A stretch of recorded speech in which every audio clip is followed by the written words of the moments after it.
G'day everyone. Barkarati is now brought to you by Disruptor Marine Marketing, using AI to help your marine business grow. And our friends at Radix Nutrition, the most technically comprehensive nutrition products ever to exist. Unlock your potential with Radix.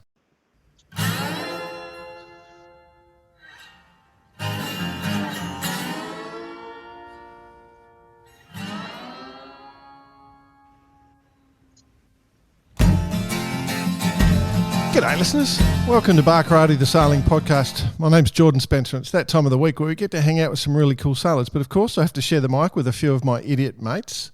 So first off, let's welcome Mr. Brett Perry. Greetings, Exalted One. How are you, BP?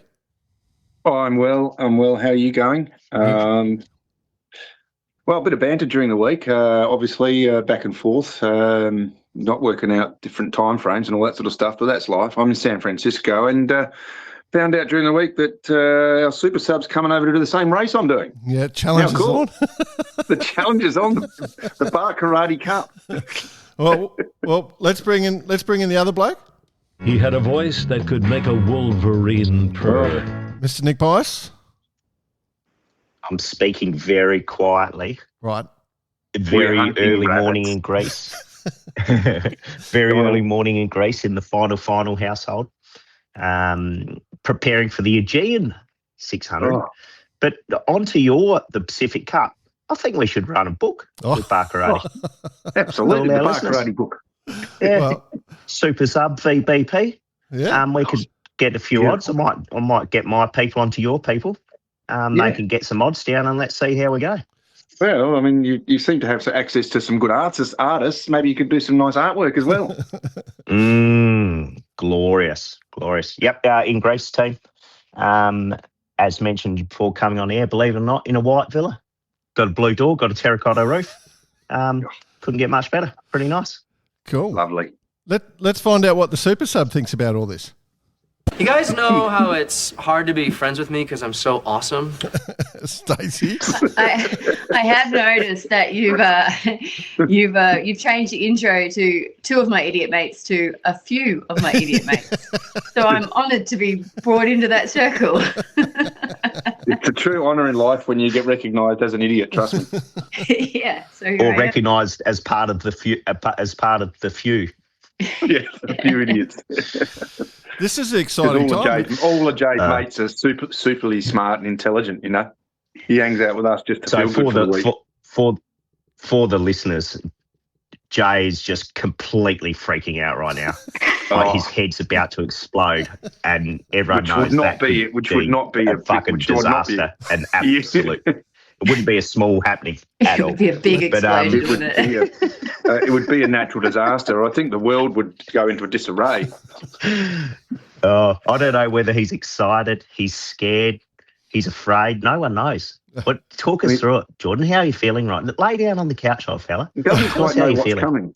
It's been fun actually. Like this is the day, you know, bringing the super sub in was just a great idea, and I thought at some stage we were going to have this circumstance where all four turn up, right? And because it just adds so much more, and so I'm pretty excited to see how it plays out. The thing that excites me is just the amount of banter and the stupidity that I have to put up with. I've got to harness and control, but you know. I'm appreciative for all three of you being here, just trying to make this effort, make this great podcast, continue doing it. Well, I mean, it's pretty cool, isn't it? We're all over the world again, and it's all fun. And but you better get prepared. We've got our own private WhatsApp group going. You haven't been invited. You're going down, brother. You're going down. So Stacey, you no. Are you into the odds? The name of the group chat's Idiot Mates. So. Well, we do need to know if we can get comms with you on the water, Stace, during the Pac Cup, because we know BP's in, and I was just intrigued as to whether we could build a whole story whilst you're both out racing Hawaii. It'd be good fun. We'll have to work on that one. Probably not. It's probably not so important for Stace. She's got 9, 10 other people. I've just got one other bloke. Yeah. I'll be looking for talking to other people. I love it. Yeah, I reckon that would be cool. We could do a little mid-ocean call-in. Yeah, Yeah, I think that's the future. Have you got your selfie sticks, kids? No. But we're in good shape. Go pick one up down the $2 shop. Ready to go. Highly recommended a selfie stick for those live crosses. It'll be perfect. Well, I got to jump in here, boys. So our guests this week were pretty good at providing some live crosses, and they were getting massive views of their boat race. Like their numbers were, 500,000 views, like pretty much straight away and they were just doing what we're debating right now, just putting some footage from on the boats while they're doing a race. It's called the Race to Alaska. It's something we've discussed in the past. We were fascinated by it, but we got an email from a guy called Bjorn Antill, long-time listener, first-time emailer. I think you may need to get Holty, Nige, Rob on the phone to discuss how good 3505 sailors do racing a fast Farrier trimaran in the Race to Alaska race. Now, obviously, there were some triggers there for me, being 5.0s. In fact, all four of them sailed 5.0s is the honest answer. But we did reach out to the winning team. It's called the Northbound Nutters, and it was chock-a-block full of 505 sailors. And they had just won the Race to Alaska. And, boys, I thought I knew a bit about it. I don't know what everyone thinks they know about it, but this race is just absolutely mind-blowing. And we've pre-recorded this interview while you, BP and Bicey were on a plane, so it was me and the super sub. But my Lord, it was so interesting what they were said. So the people we're talking to are Mike Holt, 505 world champion. We've got Nigel Oswald. So he's the owner of the boat. He's a former UK Moth champion and third in the Euros. Gavin Brackett, like one of those really capable US sailors. He's won the Race to Alaska before. He's run the Pac Cup before, set a race record, BP. So just so you know. Yeah, I saw that. And then Rob Wolfel, who is also a 505 world champion, and a man who likes to do some crazy things and get really involved in doing this sort of stuff. So these are the guys we managed to assemble. Have had pretty good relations with half the crew, half the people in the discussion. So it was a really easy and fun one to do. But boy, you'll enjoy this, everyone. So just settle back and listen. All right, gentlemen, this will be fun. How did this all happen? Well, we were racing a keelboat regatta on the Rosebud, Santa Cruz 52 up in Bellingham. And Nige was joining us as a member of the crew. And Nige had previously taken a shot at this race. And because he is one to pick a lot of projects, decided he was going to build a custom boat for the race. And as can occur with some of these custom projects, it took longer than expected, and the boat really wasn't ready to race. And he had just bought this F32 Carbon XC race. And he was coming to the house, the Airbnb, and I decided that I was going to run the Netflix R2AK video on the television for his arrival, just as if it were out of the blue. And that and a couple beers later, and the idea was well underway. That is super crazy. I can just see right now, though, for Stacey straight away, the Santa Cruz 52 mentioned. So, Stacey, you're about to go over and do the Pac Cup on a Santa Cruz. And then, obviously, Gav, I think you have the record on a TP 52 with the Pac Cup. So, I think Stacey's going to take this off in a different direction. Just be warned. All right. I'm not going to be signing up for this race, though. There's got to be a line. So it came together. That's right. So somebody explain to us what the Race to Alaska is, because when we look at it, we see people with kayaks and we see all sorts of strange craft, and then you guys rock up with this spaceship trimaran, which looks super awesome. What is the Race to Alaska, and what makes it so challenging?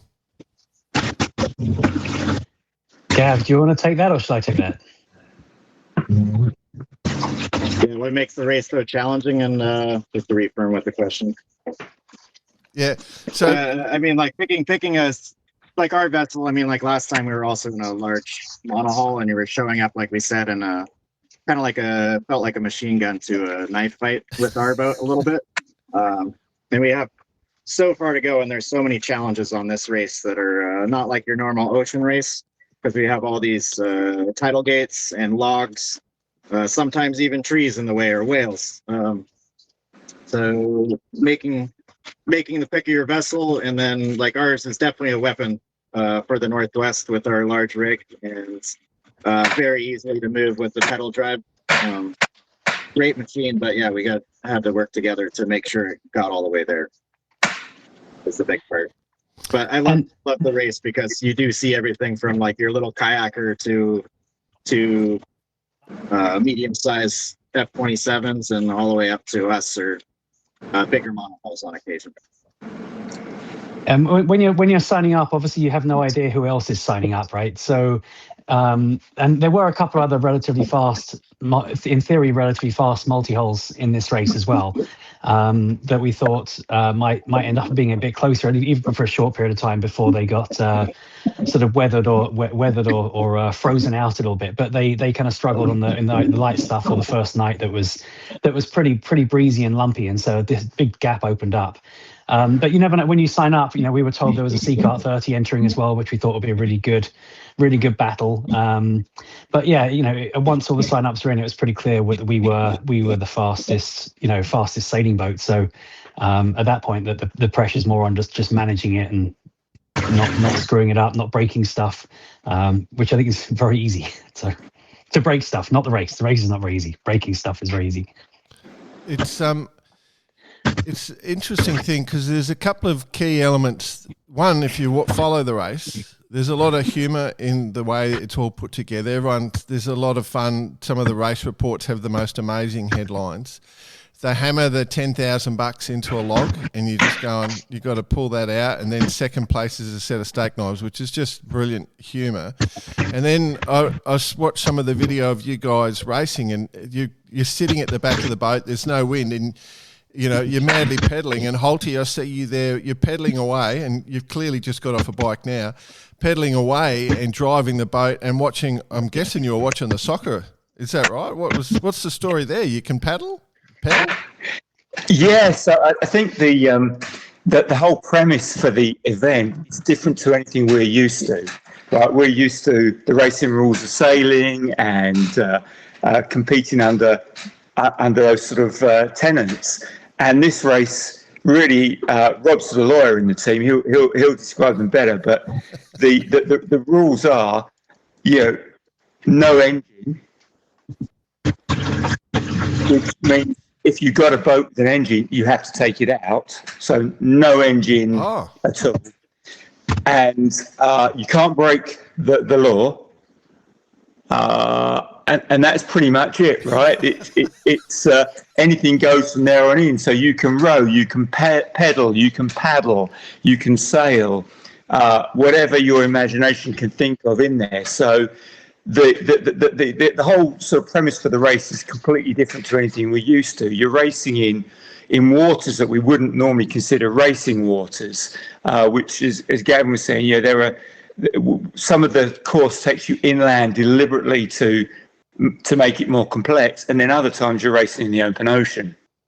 But it's a crazy premise for a race, which makes it fundamentally different. So within that, we're sitting there pedaling the boat, and we've got a solar panel, and that charges the battery, and most importantly keeps the Starlink running, so that we can sit there watching the World Cup while we're pedaling. The version 2 is going to have a fold down flat screen TV, so I don't have to actually hold it in my hand. But it was pretty wild to be sitting there racing a boat, watching the World Cup pedaling. I do wonder, mate. Given the structure, both I guess between you and Nige as well. Like, which team were you supporting when you're watching the World Cup? Like the split allegiances, or it's all the home country. We only had the UK, the British, the English game on, didn't we? I think. Yeah, we watched the England game in Spanish. In Spanish. We had some Formula One. Watched some Formula One as well.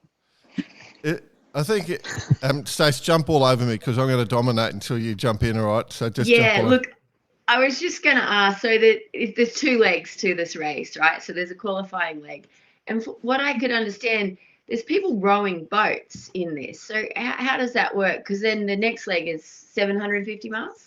Do they? Yeah. They won. So for the first time this year, we were the first sailboat in, but we were beaten by 3 or 4 human powerboats. So typically that first leg, even though it's short, it's only 40 miles. It can be some of the most brutal water. You have the you have the westerly winds coming down the Strait of San Juan de Fuca, which I think you were having fun with the name of on your last podcast.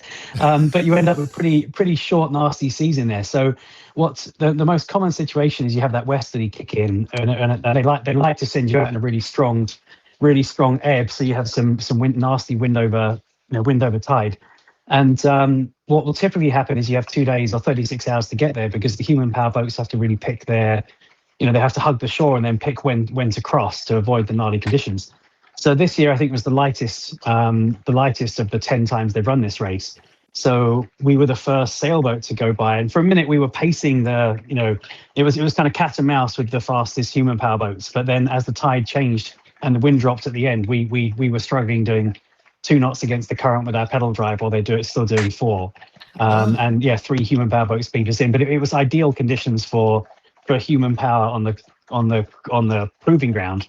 And if you looked at the tracker, you would see a lot of the most of the pack of sailboats kind of get close to Victoria and then get washed eastward up towards the San Juan Islands and have to anchor and then come back in with the tide change. So it was not a good sailboat race on the proving ground. But typically it's kind of brutal conditions and knocks some people out because of the nasty conditions, where it was mirror glass water half the time.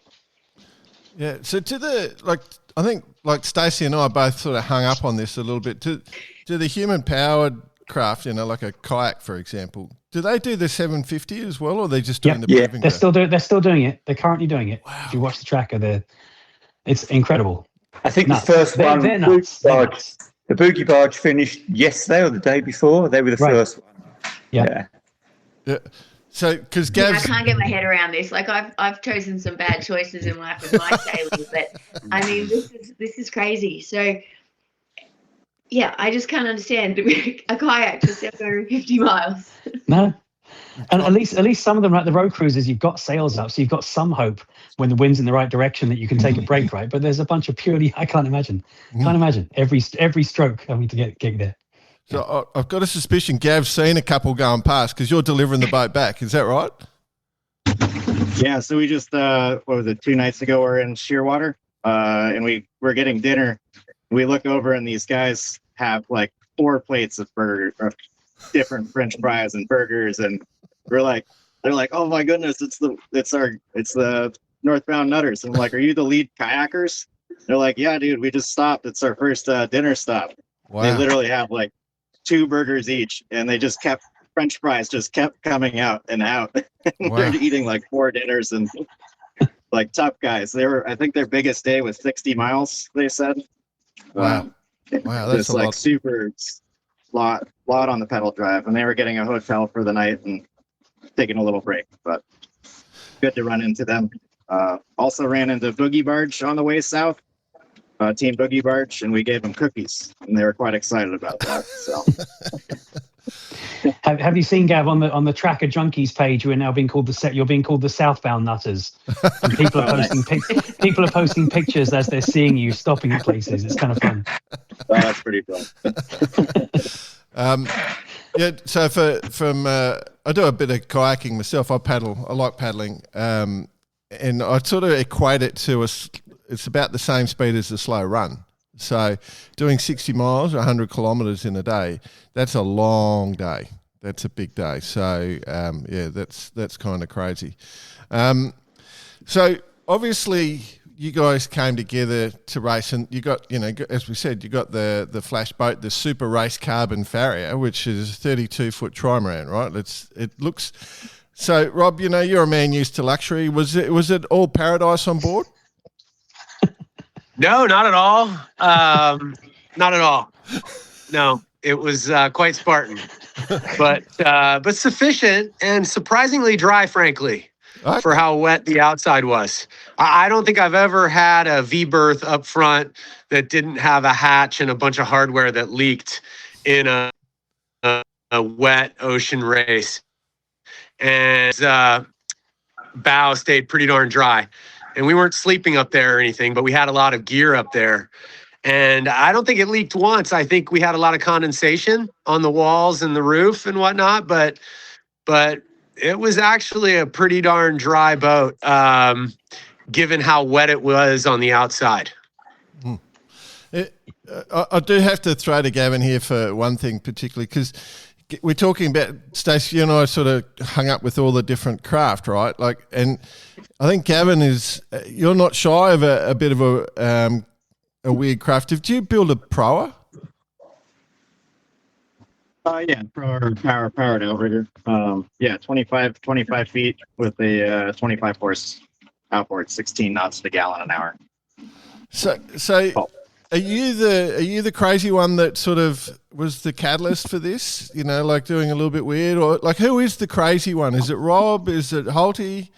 I don't know. Nige, is it your fault? Like Holty shaking his head. He's I'm such a sweet innocent bloke. It's Rob's idea. I think it's the fault is shared. It's Gavin's fault for having done the race a few times and won it before and being an obvious person to have on the boat. It's Rob's fault for manipulating me into saying yes. It's my fault for getting a cool boat to do it in. And I don't know what Mike's definitely at fault for a lot of things. I don't quite know what, but I think it's shared. I think the name of our team is surprisingly accurate. Right. Yeah. Yeah, it does say Nutters. It's not singular. Yeah. There's more than one of you to blame here.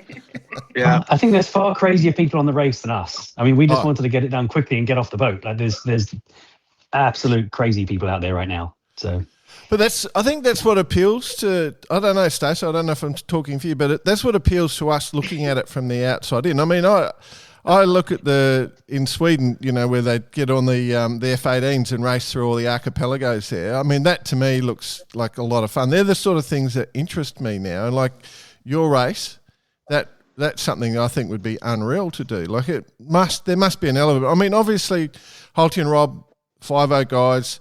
I mean, that's your number one passion. Obviously, the Worlds are coming up in a week, but to do something like this, you could be over in Europe doing all your pre-build-up, right, like where everyone else is.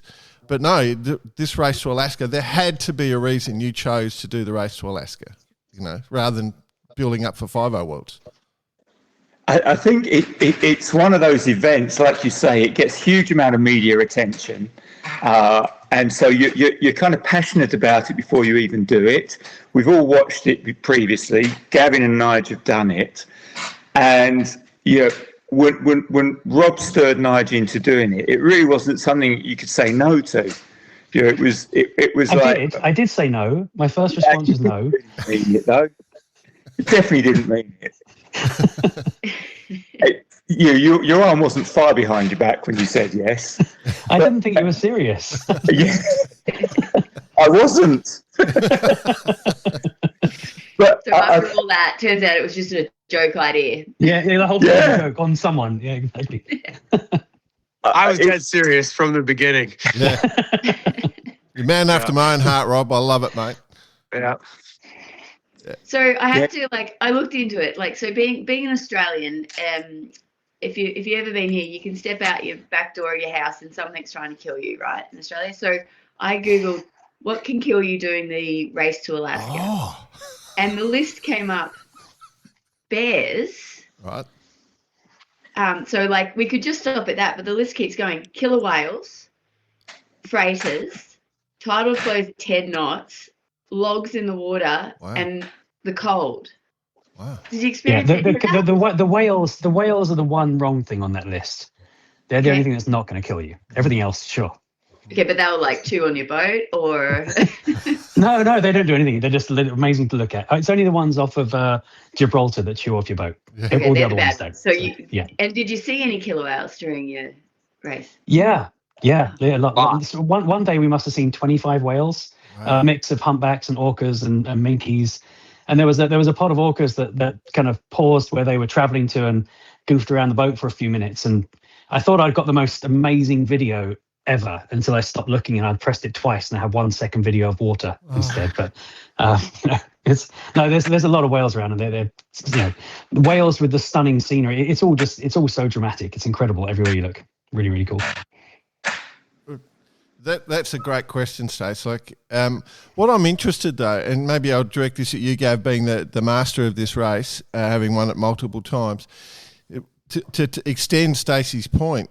In Australia, there's millions of things that can kill you, but the thing we're terrified of is magpies, which are these god-awful birds. In September, the birds, you can't go outside because they swoop the shit out of you and they try and bite your eyes out, right? But they don't kill you, but they're the only thing that really worries us because, it's guaranteed getting hit by a magpie. Is there something that's not on that list, the things that really worry you when you do this race, the things that can take you out without innocuous things that you're not aware of? And could it just be the logs, or what?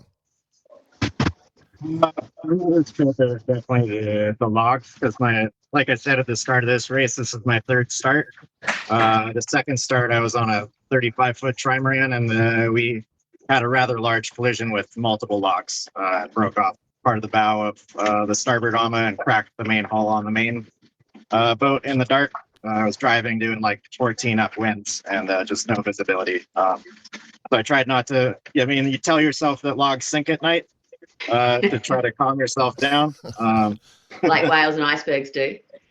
Yeah, like whales and icebergs. Yeah, and so I'll add that to my list. Yeah. So did our best to mitigate the log risk. Luckily, we didn't have a lot. Like we did have that one. I think it was on the last starboard before we tacked off of Haida Gwaii going north. We did have one log collision, but it wasn't super serious. If I was a kayaker, I would be more concerned about the bears. Having just seen a grizzly bear yesterday, I would definitely be conscious of bears. The one you picked, the one you said looked hungry. It got really close. Yeah. Wow. Yeah. So if I was a kayaker, I would be a little bit more concerned about the megafauna found upon the shores. Absolutely. Yeah. That's cool. I think for us to seriously answer what scares me is it's a huge rig on a lightweight boat. Like this isn't a boat designed for going 750 miles into the wilderness, right? It's designed for kind of day racing, overpowered, adrenaline junkie boat. And so for us, it was really about trying to be conservative, right? Our goals were not die. I wanted my boat back after the race, and then win if you can. And uncountable number of reefs and unreefs we did. That was the most, because it's such a huge rig. You have to start depowering in 14 knots of wind upwind, and the conditions changed so fast.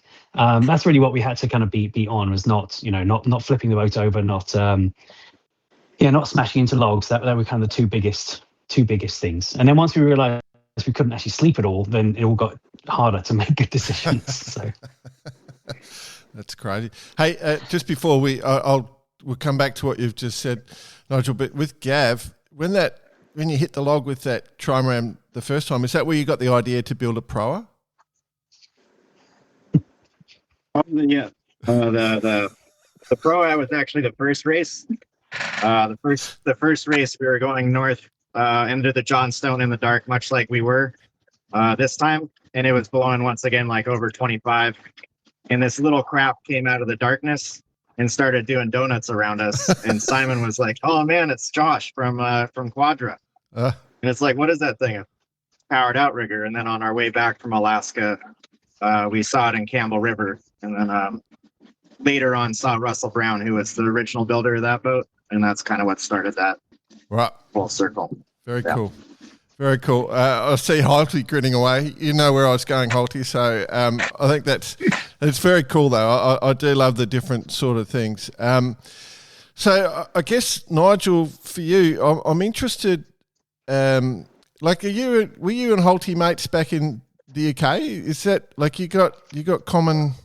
You've both done the same thing. Your Poms ended up in the UK, in the US, running businesses in a similar field. Is that, were you Are you twins or Well, it's the brothers? same business. It's the same business, and it's all Mike's fault. So yeah, that's the same thing. So, Mike and I sailed together a bunch in the UK on 18s and 49ers, and Mike actually got me my first proper job in London. When Mike wanted to move back to the US, he asked if I wanted to join to start this company we started in San Francisco. And so I was 25 and single, and that seemed like a good idea. So Mike and I have raced together for 30 years now, probably a bit more than 30 years now. 30, yeah, that's crazy. And had this business together for 20 years. So there's a lot of connection there. And yeah, we grew up a few miles apart. Well, not grew up. Mike's a fair bit older than me, but.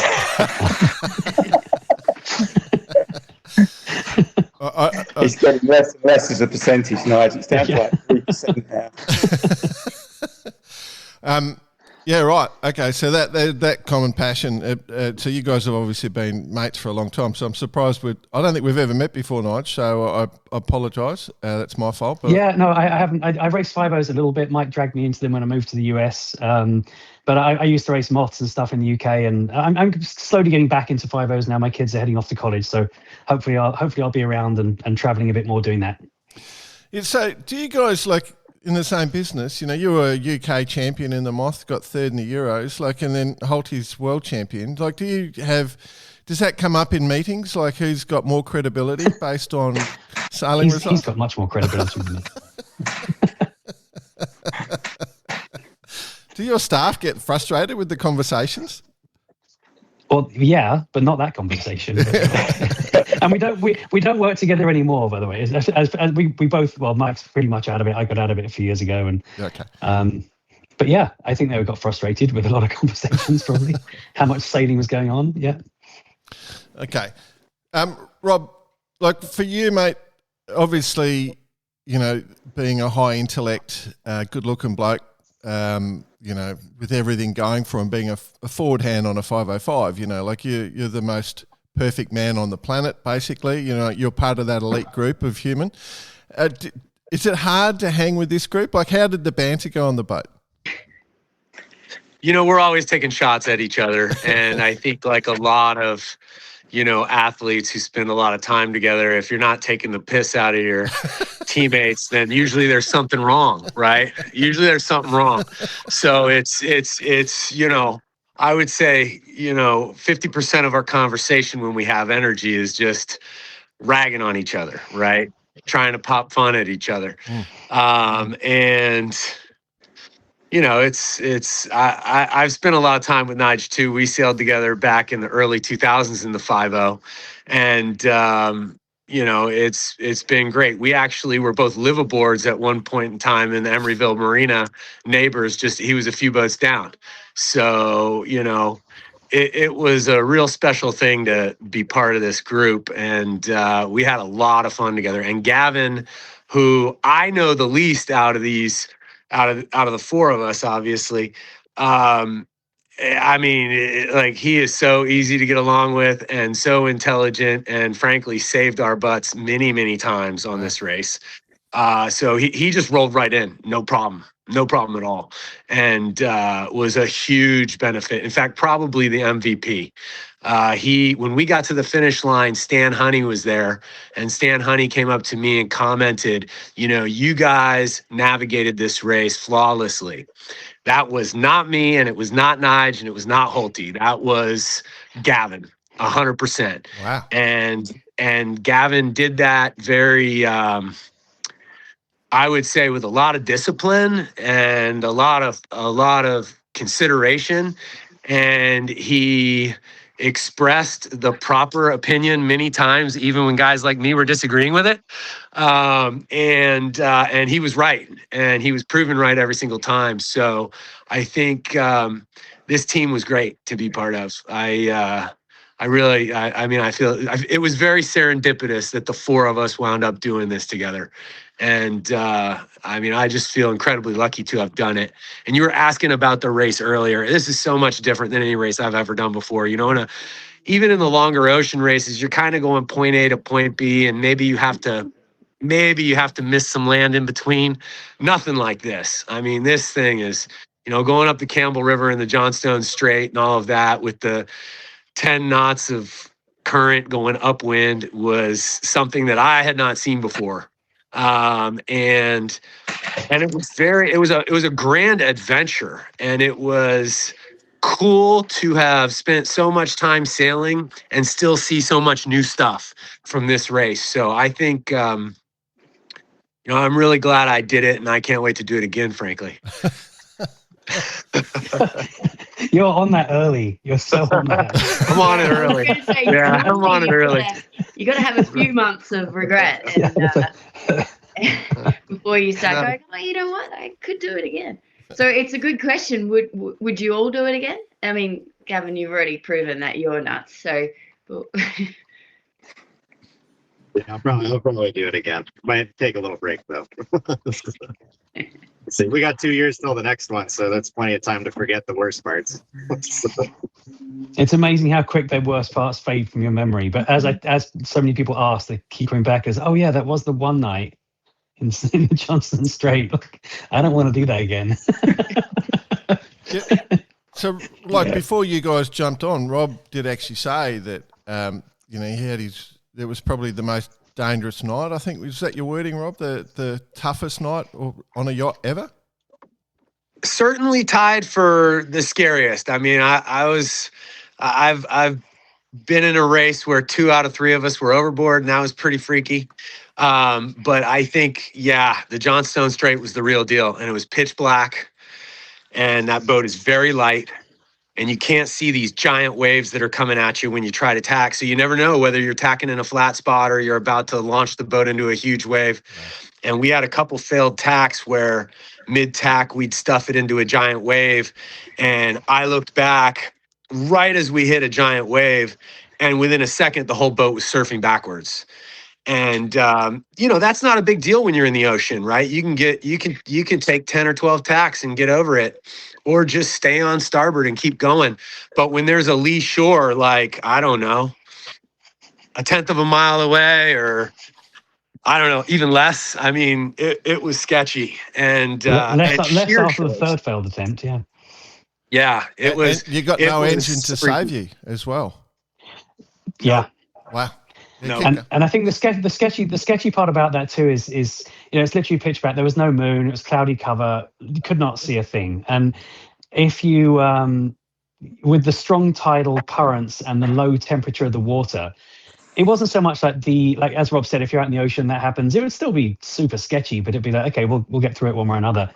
Whereas as we talked about it afterwards, it was like, well, if you do actually fuck that up and flip and flip over or hit the rocks or something, like the chance of being rescued is zero, right? With the amount of time you have to survive in that temperature water in those currents compared to the time of any kind of help or assistance. I don't, that's I think what kind of flipped it for us. About that was really pretty sketchy. And do a few things a little differently next time. Like I'd rig up retainer lines on the self-tacking jib so we could back the jib quicker before going into that and things like that. But you would definitely learn a few things. But that was a seriously intense few hours. And the other thing for me too, just in that moment, it was really clear how sketchy it was. That we were basically ragging the storm jib. There were 2 reefs on the main, ragging the storm jib.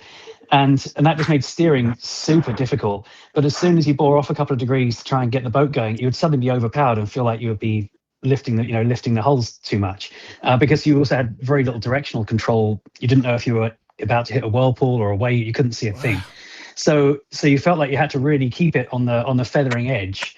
But anytime you tried to put any power in the boat, it would just feel like you could just be overpowered so quickly because there's 25 knots of wind and 5 or 8 knots of current underneath us taking us into the wind.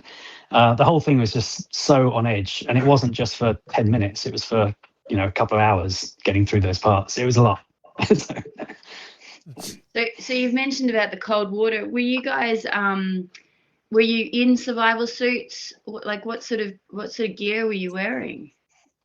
All of it. All of it, yeah. we all had dry suits on. Wow. It was pretty much compulsory to, especially at night.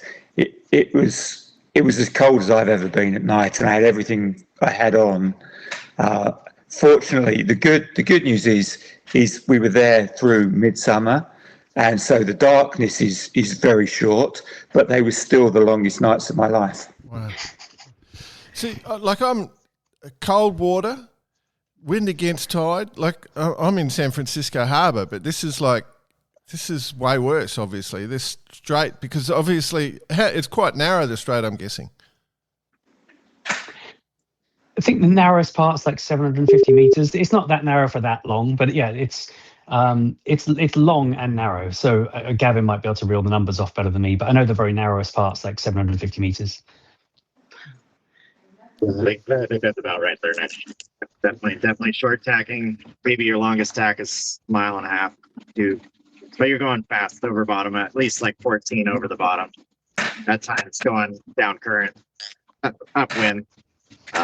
So we learned really quickly after Rob's story we kind of got a little bit gun shy, which probably saved us that night. Just tacking a lot earlier and being a lot more cautious. And Rob was an absolute animal on the main sheet and got us through those corners because it was huge dumps and then getting the boat going and trimming back on. Just like took everybody's energy to make it through that night. Absolutely tough. Very tough. I mean, it sounds like the sort of adventure Gordon Lightfoot would write a song about, you know, like it does. It really does take you into that whole extreme, everyone's going to die sort of thing. It sounds pretty crazy. It's just that one night we thought we were going to die. Yeah. But you guys, I think that's enough, really. Yeah. But you guys stopped a couple of times. That was from a safety perspective, or just like was it just a good pub? Both.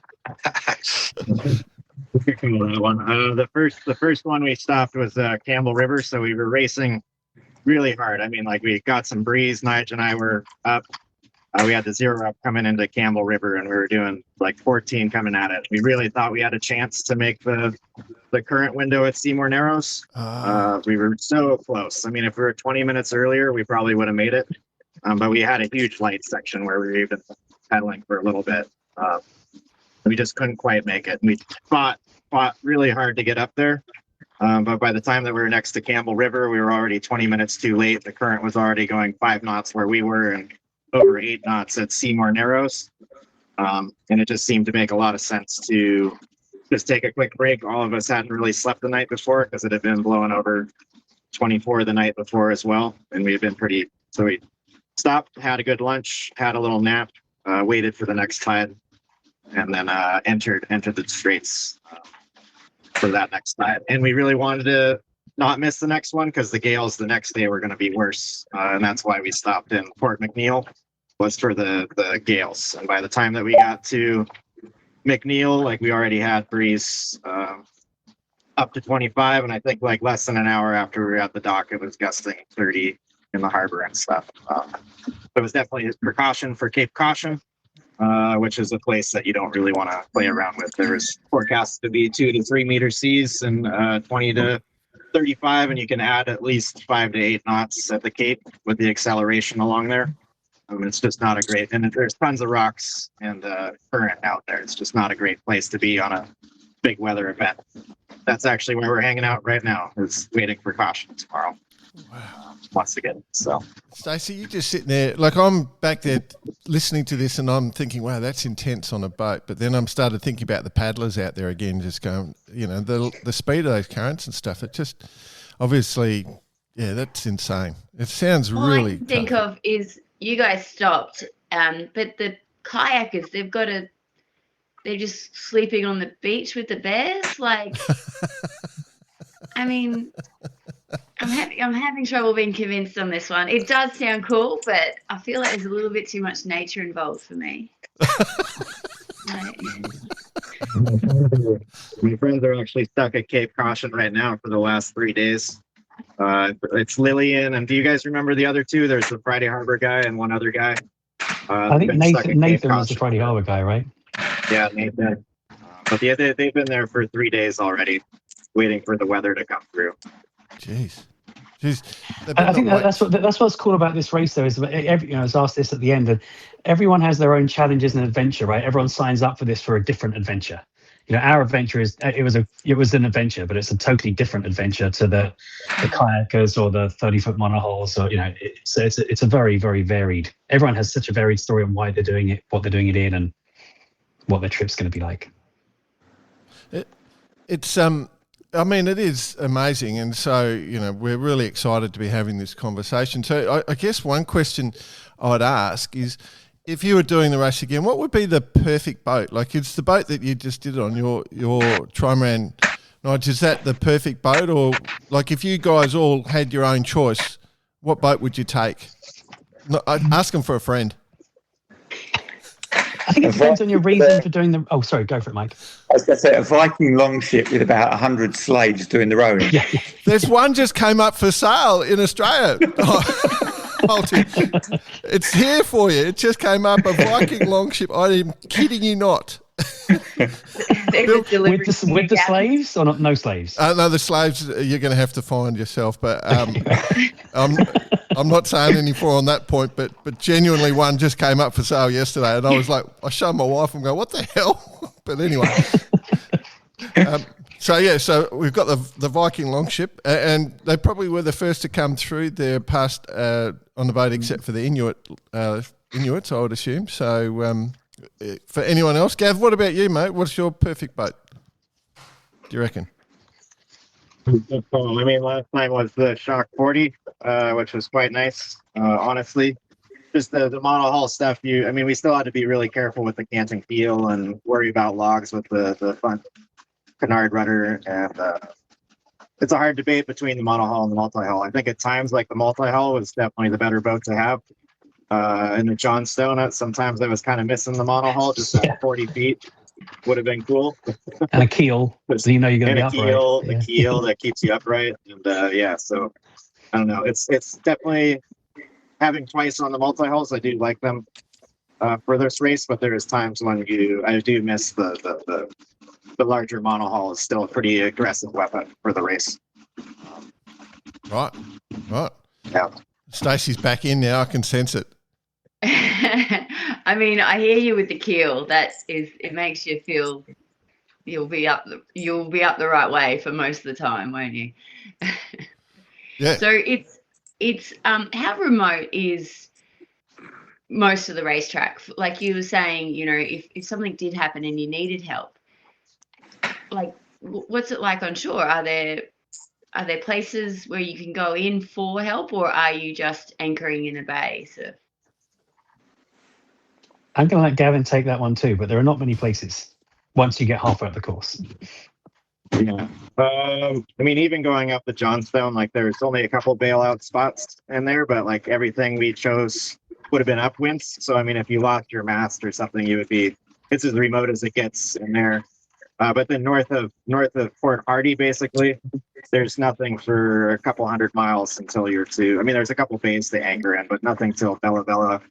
And then after Bella Bella, as soon as you enter the Hecate, like, that is just aggressive, shallow ocean with rocks and some hard places. And certainly a couple hours away, the Coast Guard could be, but it's not like you can just pull in and get assistance or a tow or. It's pretty rugged. It's a very rugged coastline. As soon as you're north of Vancouver Island, like, you're in a different world. It's interesting because, like, when I'm looking through the action for this race, there's been a lot of retirements, including all those things you mentioned, people dropping masts and stuff like that. So I guess that's part of the race preparation, self-recovery. Yeah, it's the boats take a beating like you wouldn't believe. Right. Yeah, I think it's the only race where within the same shift I've been accused of going too slow and too fast. Because half the time you want to survive, and then the other half you're like, well, if I'm going to die, let's die fast. So, But yeah, it is for sure an attrition race, right? And I think when you ask what's the perfect boat to do it in, I think this was a great boat to do it in for the speed of the boat. It's brutal on the people sailing it, but you're not sailing it for that long. Yeah. But it takes a beating. Rob talked about no leaks, which is kind of true, but the windows all leaked by the end, and they didn't leak beforehand. So Right. there's a lot of flexing in the hull and things like that. So there's only so much of that. So I know you run that race 3 or 4 times in that boat. Something significant's going to happen, I'm sure. So it's pretty tough. Yeah, but Nige did a great job prepping the boat, which got us there. So, Gotcha.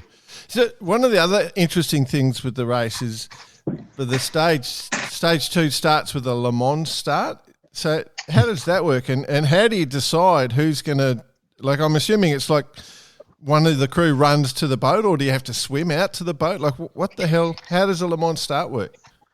Well, it's kind of set from the finishing order of the proving ground, right? So the first boats in from the proving ground get deepest into the docks, and then that means you're kind of last out. That's not like it's not a deliberate thing, but they're quite happy that that's how it falls.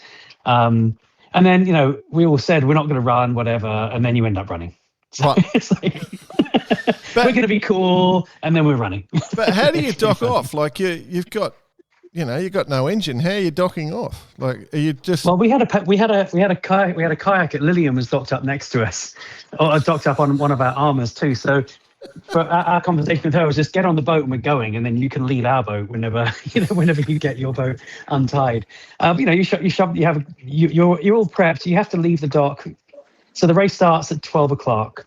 Everyone has to be off the docks at 11:45. So you just have everything's prepped. Our pedal drive outdrive was down, and seats are ready, and rudder up, and all the things, and the minimal lines tied to the boat, so you can just quickly zip them off, and you just get down there, push the bow out, and hope you have enough steerage to avoid some people as you come out.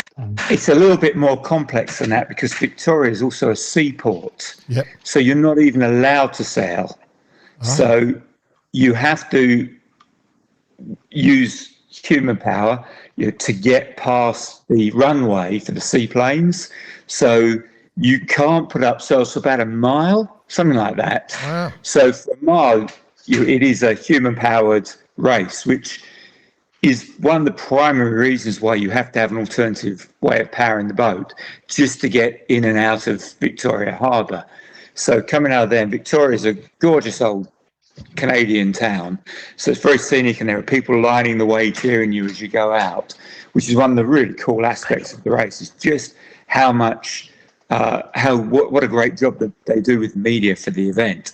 So there's, all the way around the racetrack, whenever we stopped, we pulled into harbour, there's people cheering and bringing us cookies, and it's the whole thing. But just getting out of Victoria means you need to have the human-powered element to the race.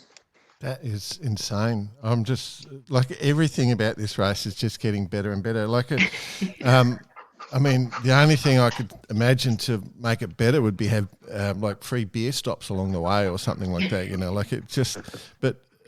Yeah. It had that. Yeah. Everywhere, everyone's trying to hand you beer. We have messages. We're following you on the tracker. If you have any problems, or if you need a beer or whatever, like we'll hand the number of messages we had into the Instagram account, offering beer and cookies and chocolate and assistance. People wanted you to stop. It's incredible how many people were following it and offering beer and cookies. We pulled into Port McNeill, and there was a big powerboat there. Within 15 minutes, the lady who was on the powerboat came out with a plate of cookies hot from her oven. Oh, wow. It's a big deal. I've got some very, very close friends live in Victoria and Canada. Fawn and Nathan, if you're listening, I'm wondering if I'll have to tell them to wander down and say g'day next time, because it sounds just an amazing event. Like the spirit, the thing that comes out to me is an amazing adventure, but the spirit that everyone's doing the race in is it's not this cutthroat, bloodthirsty event. It's like it's a bonding thing, and that's like it looks like it's just a ton of fun, and you make lifelong friends out of it.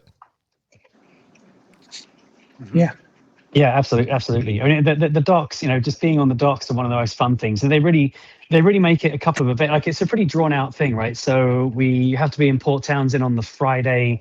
The race doesn't start till the Sunday morning. Then it's just a 40-mile leg over to Victoria, and then the main race starts on the Wednesday. So it's this kind of week-long or 5-day long, sort of event community down there, and so you really get to know people on the docks. Everyone's sharing tools and tips and food, and it's a great feeling. And just the people coming by, the interest from the public, the open dock times. I don't know, there's hundreds or thousands of people coming down asking questions. It's amazing. So yeah, the community spirit of the whole thing is really, really cool. Like, it doesn't feel like any other sailing event.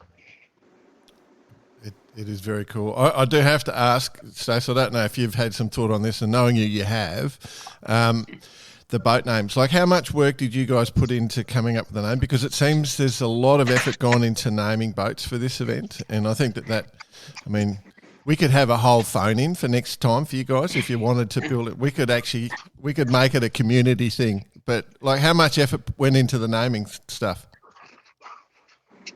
We had a little group chat. Rob did some AI, had some AI help, and we got to it fairly quickly, I think, didn't we? It was 4 or 5 things, and I think Rob came up with that from his AI search, and we kind of narrowed down on it pretty quickly. They're all pretty goofy names. They all had, some were short bus related from the name of from the color of the boat and our mentality, and I think Northbound Nutters just seemed to have a good vibe. But yeah, it was Rob's baby.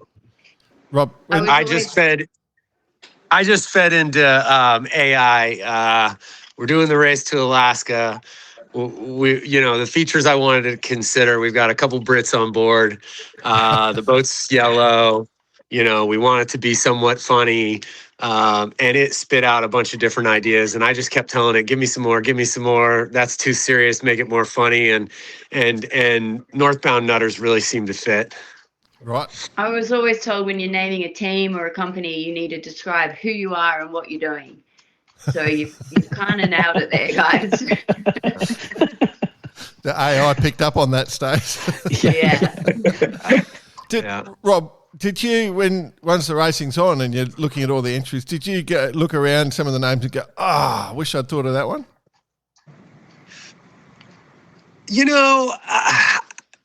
Not so much, honestly. I mean, there were a lot of great names, but no, I was more interested in the people, and the race organizers were the best I have ever seen by far. It was staggering. In fact, we had 2 of the coolest. I mean, we always joke, right? The skippers meeting. It's like, I don't even go to one of those without a couple cocktails in me because they're so horrible, right? These guys were hilarious. Like, I would pay just to go watch one of their skippers meetings. I mean, everything was hilarious. They were feeding off the fact that everyone was nuts for basically engaging in this grand adventure, and they made it exciting for sailors and non-sailors alike. We were hanging out with kayakers. We were hanging out with row cruisers. My favorite team, I'm sorry they didn't make it. I was really pulling for the Cal 20, the Banana Slugs. I mean, those guys were awesome. I mean, even on their day off, right? We're in like warm, clean sheets in an Airbnb in Victoria. They're down there huddled in the cockpit of a Cal 20, making breakfast together, having slept on the boat to apparently save money. I mean, it was phenomenal. It was phenomenal. It was a great group. Yeah, it was a blast. The whole thing was a blast. Being part of that group of people, everyone like-minded, was phenomenal. They should, Banana Slugs, they should have called it banana hammocks. Like, it's what we call men's swimwear here in Australia, banana hammocks. I do have to ask, Gav, from your perspective, was there a lot of banter about 505s on the boats and you just kept throwing other things in? Like, are you the non-50 guy on board? He sails 5-0s. Yeah, I have a Van Monster. Yeah. Oh, you got a Van Monster? Yeah. And I grew up sailing with my brother with them too. First 505, I was like 13, so I've been around them. Okay. So these are definitely the bigger guys in it. So. Yeah. Yeah, so I do have to ask. Obviously, I can see, as I said, Rob's over in the UK, like there's Hailing Island in the background, and you're on Hailing Island, and Holty, you're on your way. Do you think that this has benefited your prep for the Worlds, you guys? I would say any time spent on the water is a good time, right. And and your hands get stronger from holding ropes. I mean, we never let go of the main sheet the whole way there. Yeah. Somebody was always holding the main sheet. I hear you. So yeah, definitely, 100%. And also, normally before a world championship, I'm desperately trying to lose weight, and there's nothing better for losing weight than doing a race like this. I figure also, Mike, you've got some new stories to tell right now instead of the same old stories all the time, right? That's the biggest dig ever. That's so good. Well, so because I've only sailed 5-0s a few years, but it's all with the same people. And I did the Europeans in Spain last year, having not sailed them at all, and kind of sucked. But the funniest thing I thought was everyone's in the changing rooms. I heard the same same jokes that I'd heard 20 years ago from the same people and the same laughter. So at least you got some new jokes now. Our buddy from Victoria, Rich Mundell, nailed it. He sent Mike and I a text, and he said, "Great job, guys. Can't wait to hear the stories again and again and again and again." Well, when they're good stories, you want to hear them again, don't you? You know, like look at Hollywood. Every movie just replays the same thing over and over again. So, Five O's have led the way. So it's pretty cool. Like, so I'm hearing like all good things come out of this. You guys, you're all still friends. You survived. The bond that you've had from doing this race. You've won it. How do you top this? Anyone? It's such a different thing. Go for it, Gav. I've been being on my way home and found 2 hot springs so far. That's all I dreamed about when Mike and I were going upwind and just miserable. All I could think about was warm places and places to be. So my bones are finally warmed up. Yeah.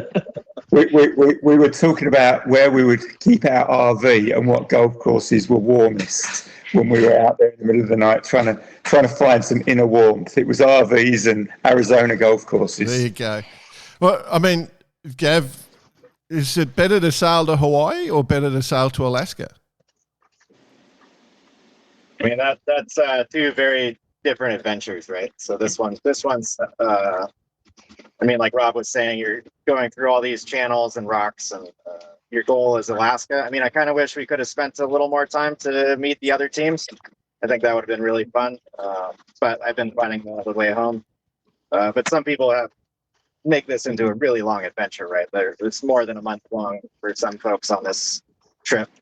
I mean, I love going to Hawaii too, though. You gotta end up in a warm place and get some epic downwind runs for days and days and days.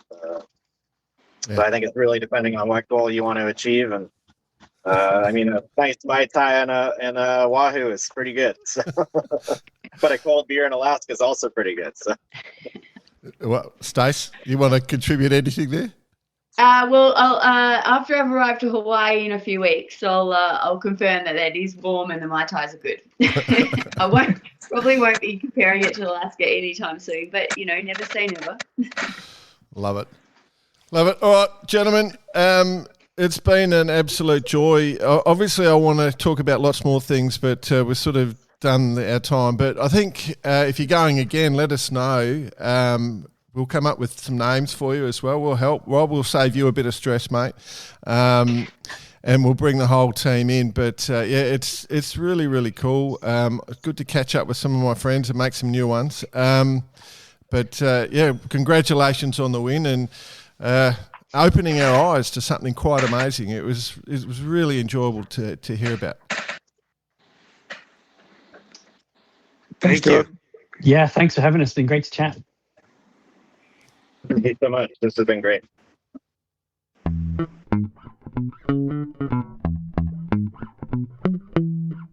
Talk about extreme races. Wow. Like I'm just blown away by that whole conversation from the preparation to all the dangers and the challenges within the race to then also actually sailing a race boat to Alaska. It's just, I'm blown away by it. The commitment, though, from Is it everyone, on the bucket list? It is for me, but I had to pull I mean, I have to say, the more I've thought about it, I'm not that smart, you know. So I think yes.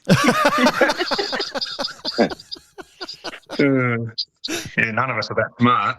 Yeah, I reckon we've got a team right here. I agree. I was thinking the exact same thing. Barcaradians.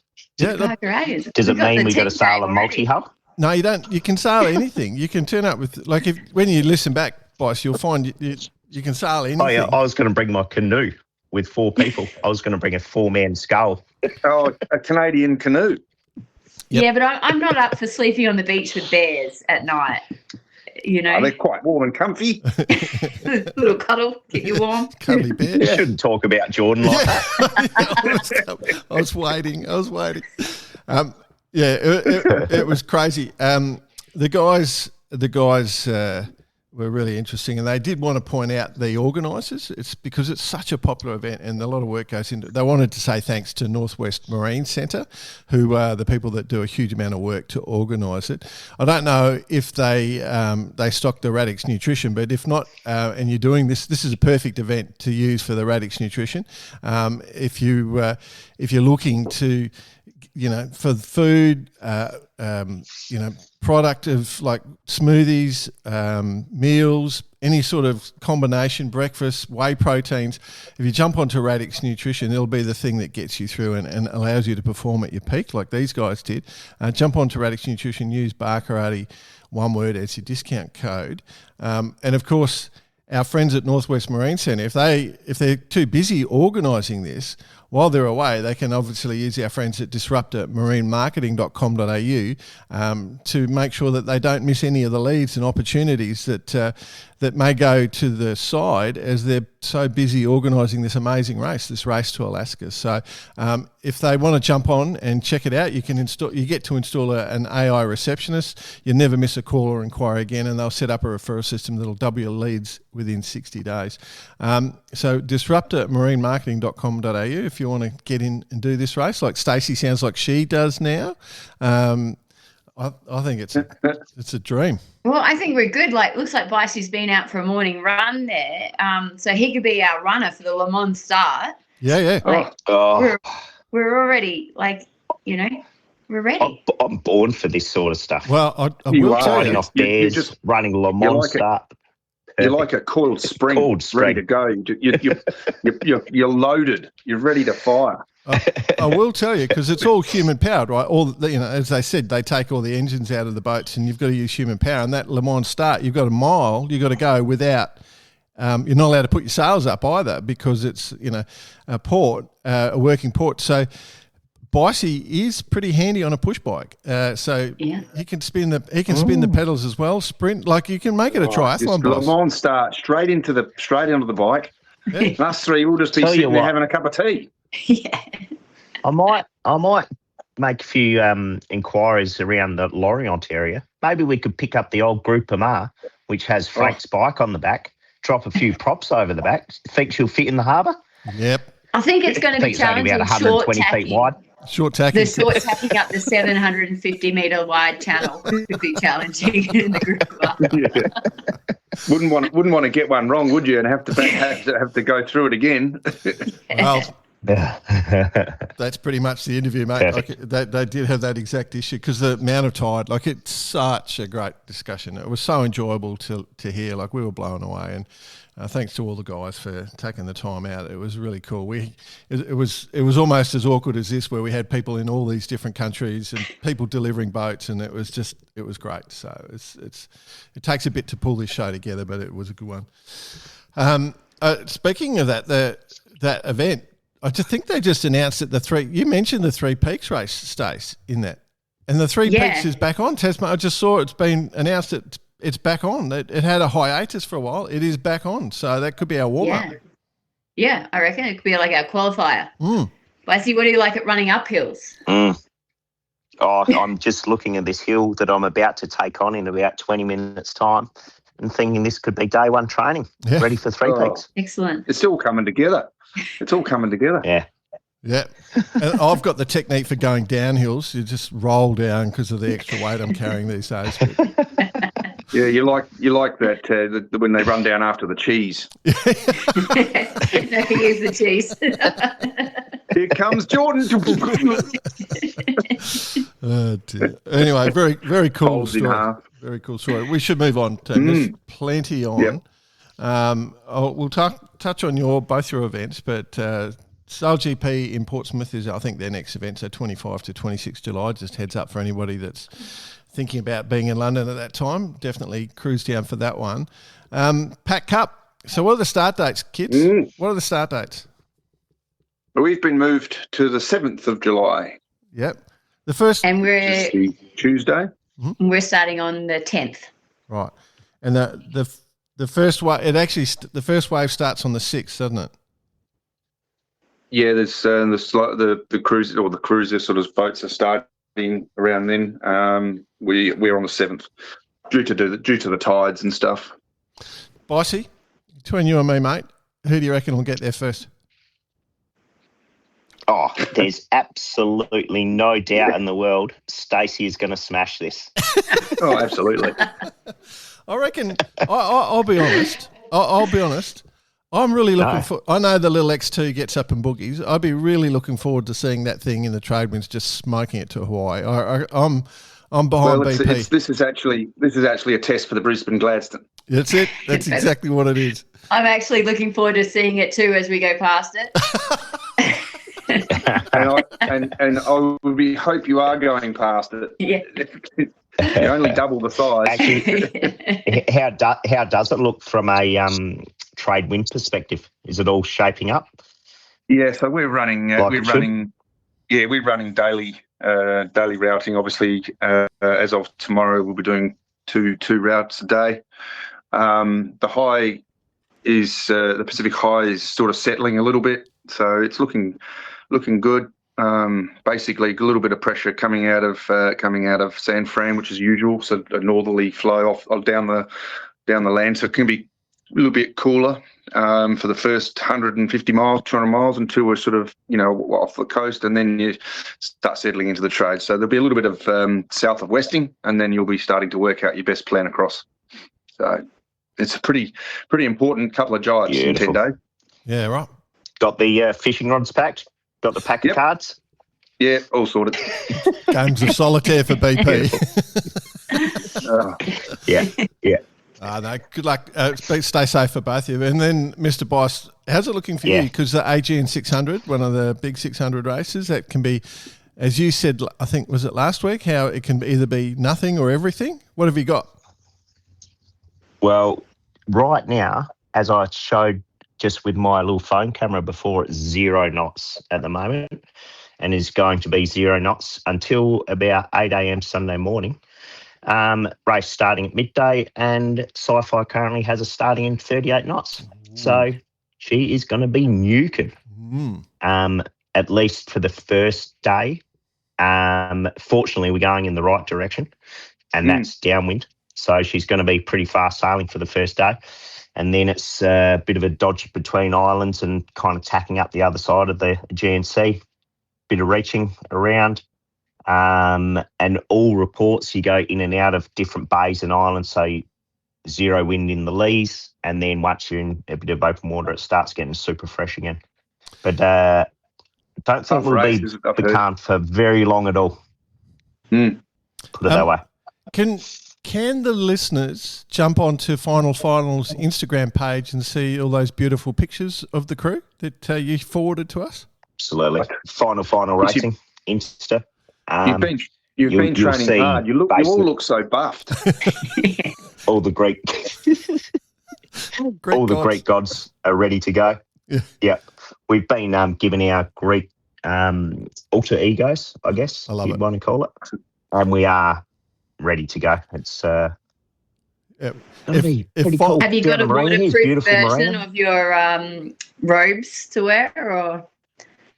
Oh, I don't need it. I've got waterproof skin. I'm good. Yeah, my skin's waterproof. I think, is the word you're looking for toga, Stace? Yeah, that's what it is. Thank you. Waterproof togas. Why have we not had yeah. this conversation before? There's a market. There's a new market. Gore-Tex toga. Well, we've got Jim Turner on board. I wouldn't be surprised if you see a waterproof Vycobi toga coming out soon. But, you know, in Sorrento we had the lemon of the day, and you had to wear the lemon shirt. Mm. Well, here you got to wear the toga. Yeah, for the day. So toga of the day. Best of luck. You'd hate to win it on the last day. Definitely, listeners, jump onto Final Finals Instagram page and have a look at it. It's quite good. It is quite funny. Some great renditions, and I just love it. Anyway, good fun. Good luck. Be safe, mate. Hope you don't have any issues and just smash it on the final. Yep. Oh, well, we've got the boat to back it up, so we should be bloody good. Yeah, and good luck to you, other two idiots. Enjoy it. Jordan could just sit at home, running the book, checking it all out, keeping all our listeners up to date. I love your work. Yeah. Trying to work out how the hell I'm going to prepare a show for next week. I have no idea how it's going to work. I do think we should try and time it. We should try and time it when Stace is overtaking us. Yeah, that would be perfect. Actually, we should do that. I did suggest on the final, while we're still with you guys, that everyone should be like the John Florence thing, where you've got two first names, so it should be Nick, and then if you're referring to BP, it'd be Brett, and if you're referring to me, it'd be Jordan, and if it was Stacey, it'd be double standard. Double standards. been waiting all week that one for that one. Yeah, no, that was a pretty weak one, but I gave it a run. Better than sub, I guess. Yeah, sub. Yeah. I think you just need to tell him again. You just need to remind him, boss. Just keep the funny stuff to you, eh? Other events this week. 29er World Champs. I think they're in Kiel. So 29er World Champs. All the future stars are happening. So keep your eyes out for that.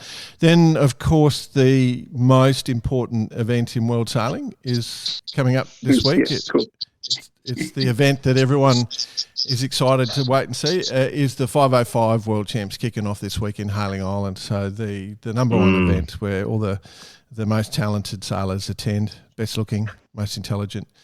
So, yeah, good luck to all the competitors Be there. careful, Snowdy is attending, so do not put him in that little category, please.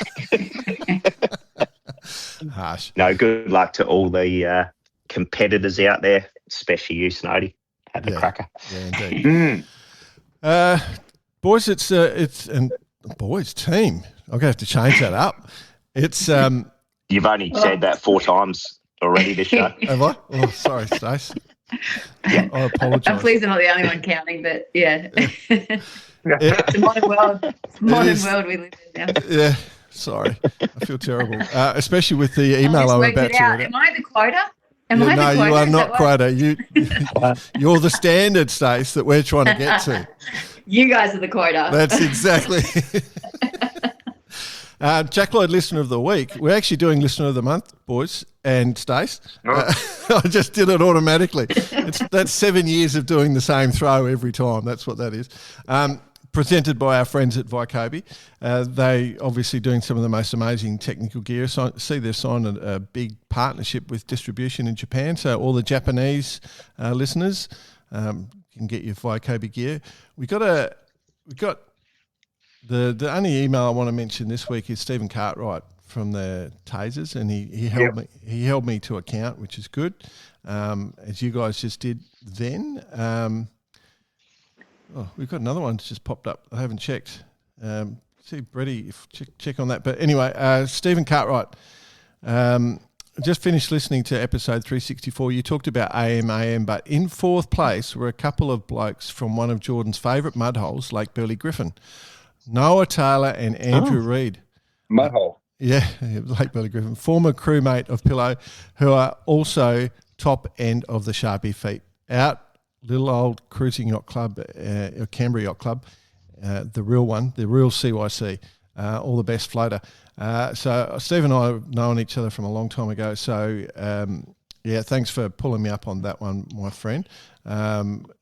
You've still got a photo at this Canberra Yacht Club, don't you, George? I think so. Yeah. Photo on the wall. I thought it was, when you're driving in, as you drive in off the road, and there's the come to our club. There was a picture of him at the gate. Welcome. Do not let him in. Welcome to Canberra Yacht Club. Big picture of Jordan Spencer. Oh dear, you idiots. I do want to argue, and this is going to make me look really bad when we decide that this is the letter of the month. I think there's only one. I went through all the emails, as I do, and I feel like the Paul Swanson email about equal opportunities in sailing. I think that to me is the standout. And so that's the only one I'm nominating. And if you guys have another one that, because I know you do so much preparation for this and you're ready for it. Well, no, I like what you've done there because it's in theme and thinking of where we've been going for so long, and it's important now. And I'm going to go with it. Thanks, BP. After reading all the emails that have been sent in. While we talk about equal opportunities, I'm not allowed in the emails. Oh. So, I can't help, but I'll put a second vote to Paul because after you read out his email a few weeks ago, he actually sent me an Instagram message to double check that his message was received in a positive form towards me. So, which I did assure him, and I told him to keep flying the flag for equality in our sport. So I agree. Yeah. So I think I've got something to add here also. Yeah. I've done fuck all prep, so I didn't read anything. So I'm going with your vote. That's beautiful. So Paul, you've won the Vycobi gear for the month. And just a reminder, so he wrote in just listening to Karen and the conversation about gender. I previously never thought there was a problem with gender inequality in sailing. The boat I sail on regularly had women on board, starting with my mum on runners, which I love. I met my wife through racing, and back when I was a fully fledged member of the foredeck union, my ideal setup consisted of my wife on strings because I knew she would keep up with whoever was on the mast, and another girl on mid-bow. A penis wasn't a minimum requirement. There was a little less ego on board and we all got along. My first sign of inequality was I saw when my wife was part of a female representative team and they had to pay for their team shirts from the club when the boys' team got given the shirts. Some of us kicked up a stink and the girls ended up being lent shirts, which we had to wash and return the following week, even though they won the regatta. Later on in life, when the boat we had sailed on was sold during a handover sale, the new owner said he didn't race with women because they were a distraction. We may be progressing with quotas, creating a degree of normality in some versions of the sport, and it's very positive to see that grassroots is developing as the misogynistic types are less accepted by the younger generation. In saying that, you only need to look at the Australian Sailing Post on Facebook where they put up a rainbow logo to see that there's still progress to be made to ensure that everyone feels safe in the sport. Keep up the good work and your bit to make sure we hear the stories from all corners of the sport. I love that. I love that. You know what I hear there is his wife's team need a Vycobi sponsorship for the cruise ship. I reckon we. I don't know. Look, I don't know what we need to do. We've given away Pat's millions. Yeah, I think Pat he just keeps spending his money for him. But yeah, it's a great email. And if you object to any of that, then we're not really interested. Just actually, if you want to object to that, and you want to show that you're frustrated with that, yeah, you got it, boss. Send money. That's how we know you're upset. That's all you have to do. Righto.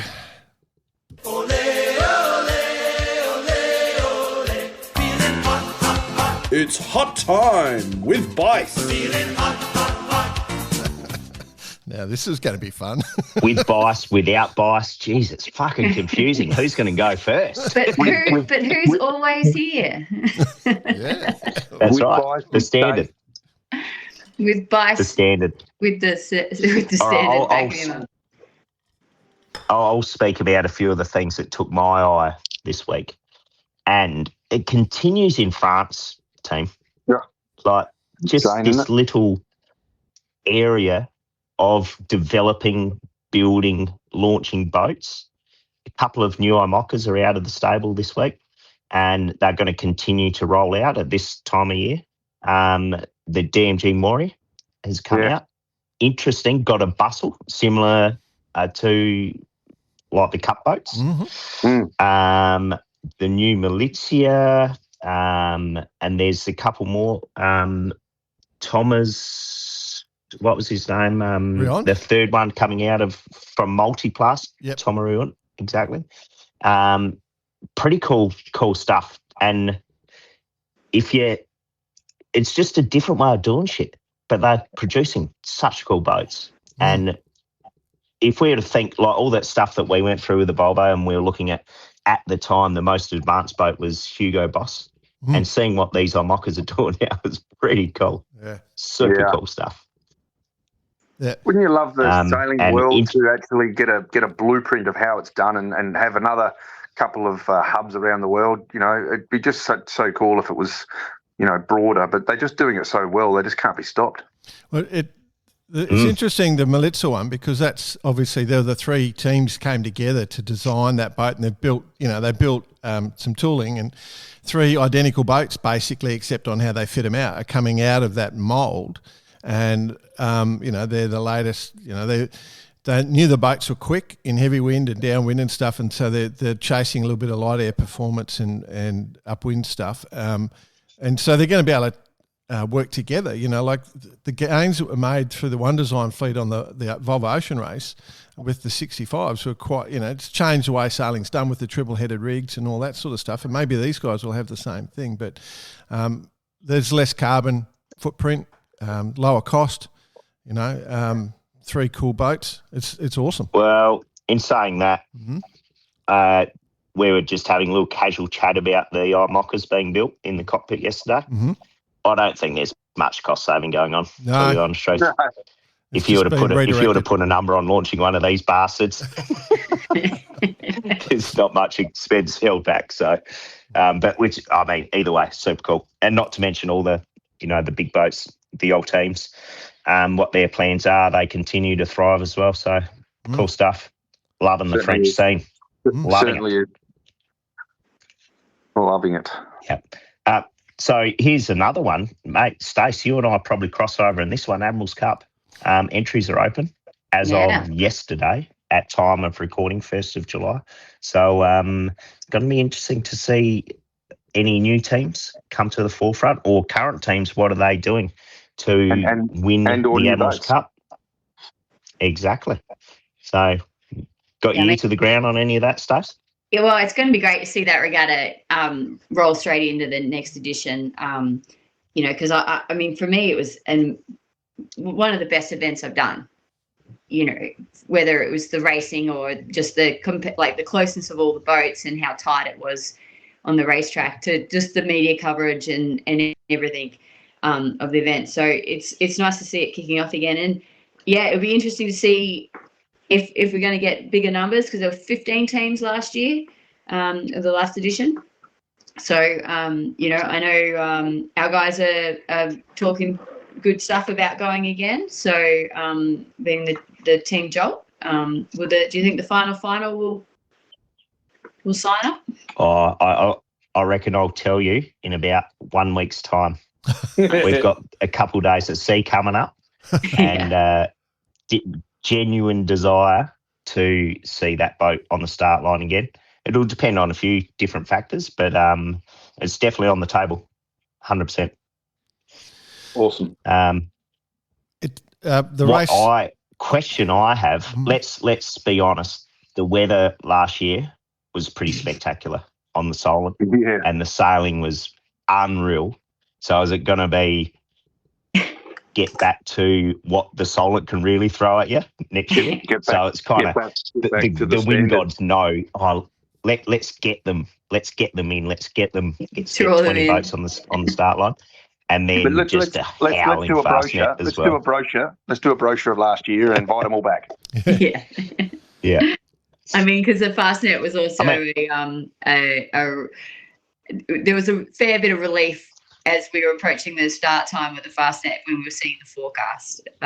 It would have been a different vibe on the dock with a rougher race ahead of us. So, I mean, that part of the world can be wild. So, interesting to see what can happen. So the obviously the Admiral's Cup is, as they said, entries are open. It'll run in a year's time, 13th of July. It'll kick off, and then a series of programs, inshore races, small, shorter offshore, then finishing with the Fastnet, which kicks off on the 24th of July. And, hopefully the Barcarati boat will be entered, and we will be front and centre. Front and centre. Got to deliver it down after the Alaska race. I think Alaska races every 2 years as well, Stacey. Okay, in between, we're good. We can be the warm-up. Yeah. So many things to look forward to, isn't it? Yeah, we're going to be busy. Absolutely. What else we got going on, team? My computer's just died, so I've lost my list. The foiling week's been running in Lake Garda from the 27th to the 5th of July. I was just going to say it'll probably be finished by the time this goes to air, but yeah, exactly. Yeah, it's cool. Yeah, it's always a pretty busy event up there with everything, basically anything that foils gets to go now. So, would we explain Foiling Week as a bit of a Luca Rizzotti juggernaut? Oh, just bringing all his mates and going foiling on Lake Garda for a week. Pretty much. The perfect regatta. He was always an ambitious young lad, wasn't he? Well, I think he was our lead. I like doing. I like going foiling in with my friend in Lake Garda. Garda. Let's create a regatta. Yeah, perfect. Yeah, he's done it beautifully. And let's make it one of the biggest and most respected regattas on the planet for the next 30 years. Yeah. Bravo. I think he was leading the way for most interviews on the show for a while there. Like, he was our most popular guest, I think, in terms of for us, just trying to hear all about all the cool shit that's going on. But yeah. So good luck to everyone. It might be time to get him back on again. Actually, yeah. Just to regain his status. Just to talk food and coffee and Love it. And what else, Stace? The Clipper race is the final leg. They've Washington DC up to Scotland. Yeah. So that's it's summer, but still sounds chilly to me. Yeah. Oh yeah. I'm not sure where I'm at on the Clipper, but there's bringing all these people in. It is a race, but you buy your way onto the crew. I know. We had the honour of having a bit of a wander and meeting the great man ourselves, Bice, wandering around Sir Robin Knox Johnson. Remember we were wandering past and we saw his original boat, and he just sticks his head up and out and says, "G'day, boys," and starts chatting. Yeah. That was a good day, wasn't it? Yeah, absolutely. Yeah. I mean, that man could tell some stories, I tell you. So got a few in the vault. Yeah. Absolutely. The race is already, like, the overall results already decided. I think Team Gosh, which has won it, but there's a battle for second and third, sort of maybe three boats in for the battle for the podium. So that's Power of Seattle Sport versus London Business School, and I'm trying to remember the other team. I can't quite remember from the top of my head. But anyway, there is going to be quite a battle, and it's a long leg. It's over 3,000 nautical miles, so going to be full bore. But very cool. Bravo. I like it. Bloody awesome. Awesome. What else? What have you got, Stacey? Anything else? No, that's about it. Okay. From here. Cool. All right. Well, shall we put this episode to bed and say good luck to all of you guys going offshore, because you'll all be offshore before we record the next episode. So good luck to all three. Or we could say we'll be offshore when we record the next episode. Yeah. Whenever it is. Yeah. The biggest difference for you, Jordan, I mean, you're pretty used to myself and BP not replying to you, but Stacey being away as well. I don't know. What are you going to do? You've got no one to talk to on the WhatsApp. I have to be honest. I've loved having Stacey. It's reassured me that people actually get my messages. Just wondering if if it's turned on or not. Yeah. Stace, she's She's the most reliable member of our team. I love it. Yeah. Just keeping the standard higher. That's it. Standard jokes, That's even right. doing those. All right. Cool. All righty, team. Thanks. Good luck, Thanks, Nick. everyone. And good luck, Stace. I'll see you here on Sunday, no Good doubt. luck. Yep, we'll see you on the dock, BP. All right, take Have care, fun. Bicey. Good luck. All right. Yeah, you too. Cheers. Have a good one. Thanks for listening, everyone. Reach us out at cheers@barkarate.com if you want to get in the running for some fabulous Waikobi gear. Go onto their website if you're looking for a sun shirt from Bar Karate, and the hats. We'll organise that at some stage when I get off my fat ass. Disruptormarinemarketing.com.au if you want to improve your business. And of course, if you want to improve yourself, Radix Nutrition, use Bar Karate as the discount code. Have a great week. Love your week. How smooth is that one? Are you taking your guitar in the Pat Cup, BP? No, not this one. But then again, I might have to. Mm. Yeah.